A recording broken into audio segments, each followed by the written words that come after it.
seorang Muslim Nusantara tak mungkin dapat memahami jalannya orang-orang yang telah diberi nikmat oleh Tuhan, kecuali dengan mempelajari sejarah dan apa-apa yang diajarkan oleh Wali Songo tentang kehidupan para nabi, orang-orang sidik, orang-orang yang mati syahid dan orang-orang salih yang telah meninggal di jalan Tuhan. Juga tak mungkin memahami jalannya orang-orang yang dimurkai dari kalangan Yahudi dan Nasara, kecuali dengan mempelajari sejarah kehidupan mereka yang menyimpang dari jalan yang lurus berdasarkan kepada Al-Quran dan As-Sunnah sebagai sumber utama dalam sejarah Islam di Nusantara.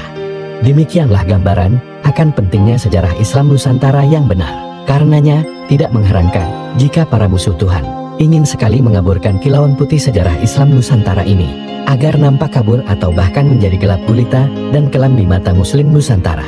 Mereka hendak memadamkan cahaya Tuhan dengan berbagai upaya yang mereka sanggupi.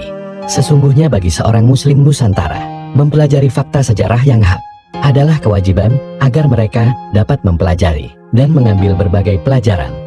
Hendaknya setiap Muslim Nusantara antusias dalam membaca dan mengambil pelajaran dari sejarah Islam di Nusantara yang murni, jauh dari pengaburan para musuh Islam Nusantara. Semoga Islam di Nusantara mampu menjadikan atau menampilkan kilauan putih sejarah dan ajaran yang murni sebagai upaya melaksanakan ajarannya dalam sejarah peradaban Islam di Nusantara masa lalu, menyikap kembali kabut gelap sehingga cahaya putih kebenaran sejarah Islam di Nusantara kembali terpencar dan bersinar semakin terang, menerangi jalan kehidupan umat Islam di Nusantara masa sekarang dan akan datang. Pembelokan dan pengaburan sejarah sangat berbahaya. Ini adalah sebuah bentuk makar secara halus. Semoga pemerintah atau pihak berwenang mampu untuk segera menangani ini. Perlunya mereka ditangkap dan dimintai keterangannya. Juga perlu ditelusuri lagi motif-motifnya, sampai ke komplotannya atau organisasinya, biar ketahuan motif atau niat aslinya.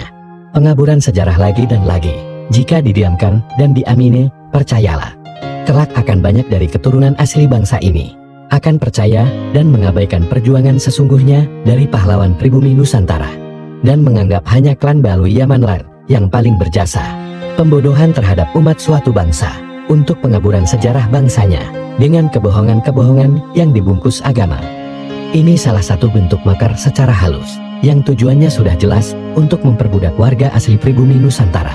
Pertama secara spiritual, terus akan berlanjut ke ekonomi dan politik, yang pada akhirnya akan menguasai negara secara penuh atau menguasai pemerintahan, seperti cara-cara orang-orang Yahudi Zionis Israel di tanah Palestina. Sadar dan bangkitlah wahai saudara-saudaraku sebangsa, setanah air Indonesia, wahai pribumi Nusantara. Assalamualaikum warahmatullahi wabarakatuh. Rahayu, salam Pancasila, merdeka.